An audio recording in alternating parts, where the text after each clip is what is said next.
ഇതിൽ നമ്മുടെ നാട്ടിലൊക്കെ പലരും വീഴ്ച വരുത്തുന്ന ഒരു കാര്യം എന്താണെന്ന് വെച്ചാൽ, ചിലർ വിചാരിക്കും മുട്ടുവേദന അല്ലെങ്കിൽ നടുവേദന ഒക്കെ കാരണം അവർക്ക് ചിലപ്പോൾ റുക്കൂയിലേക്ക് പോകാൻ പറ്റൂല, അല്ലെങ്കിൽ സുജൂദിലേക്ക് പോകാൻ പറ്റൂല, ചിലർക്ക് ഇടയിലിരുത്തത്തിൽ മടങ്ങിയിരിക്കാൻ കാലിന് പ്രയാസം, ഇങ്ങനെയൊക്കെ കാരണത്താൽ ചിലർ എന്ത് ചെയ്യും, അപ്പോൾ എനിക്ക് അളവുണ്ട്, ഞാൻ വേഗം ഇരുന്ന് നിസ്കരിക്കാൻ വിചാരിക്കും.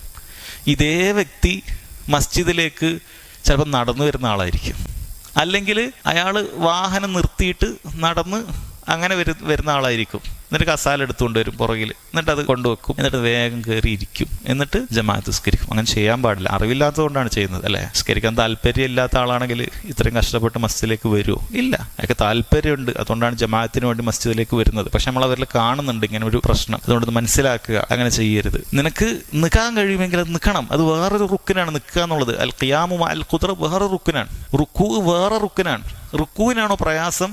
റുക്കൂ പോണ്ട, റുക്കൂ നിന്ന നിർപ്പിൽ ഇങ്ങനെ ചെയ്യാം, അല്ലെങ്കിൽ ഇരുന്നിട്ട് റുക്കൂ മാത്രം ഇങ്ങനെ ആംഗ്യം കാണിക്കാം, മടങ്ങാനല്ലേ പ്രയാസം, അങ്ങനെ ചെയ്താൽ മതി. ഇനി റുക്കൂവും കുഴപ്പമില്ല, റുക്കൂവിന് ഇങ്ങനെ പോകാൻ പറ്റും. സുജൂദാണ് പ്രയാസം, താഴേക്ക് പോകാൻ പറ്റൂല. അവിടെ ഇരുന്നിട്ട് സുജൂദ് മാത്രം ഈ രൂപത്തിൽ, ഇടയിലിരുത്തത്തിലേക്ക് ഈ രൂപത്തിൽ ഇത്ര പോയാൽ മതി, ഇത്ര താഴേക്ക് താഴ്ത്തിയാൽ മതി, ഇങ്ങനെ ചെയ്യുക. ചിലർക്ക് ആ സുജൂദിന്റെ ഒരു പ്രശ്നത്തിൽ തുടക്കം മുതൽ അവർ ഇരിക്കും, ചെയ്യരുത്. ഇനി ചിലവർക്ക് കുറച്ചു നേരമൊക്കെ നിൽക്കാൻ പറ്റും എങ്കിൽ പണ്ഡിതന്മാർ പറയുന്നു ഫത്തഖുല്ലാഹ മസ്തതഅതും, സാധിക്കുന്നത്ര അള്ളാഹിനെ സൂക്ഷിക്കുക. ഒരാൾക്ക് തക്ബീറത്തുൽ ഇഹ്റാം നിന്നിട്ട് കെട്ടാൻ പറ്റുമെങ്കിൽ അയാൾ തക്ബീറത്തുൽ ഇഹ്റാം എന്ത് ചെയ്യുക, അല്ലാഹു അക്ബർ എന്ന് പറയാം. അധികരിക്കാൻ പറ്റുന്നില്ല, നിൽക്കാൻ പറ്റുന്നില്ല, വേഗം ഇരുന്നേക്കാം, കസാല പുറകിൽ വെച്ചോളൂ. ഒരാൾക്കൊരു ഫാത്തിഹ വരെ നിന്നിട്ട് ഓതാൻ പറ്റും, പിന്നീട് പറ്റുന്നില്ല എങ്കിൽ പിന്നീട് ഇരുന്നാൽ മതി. അപ്പൊ സാധിക്കുന്നത്ര അയാൾ നിൽക്കണം, എന്നിട്ടാണ് ഇരിക്കേണ്ടത്.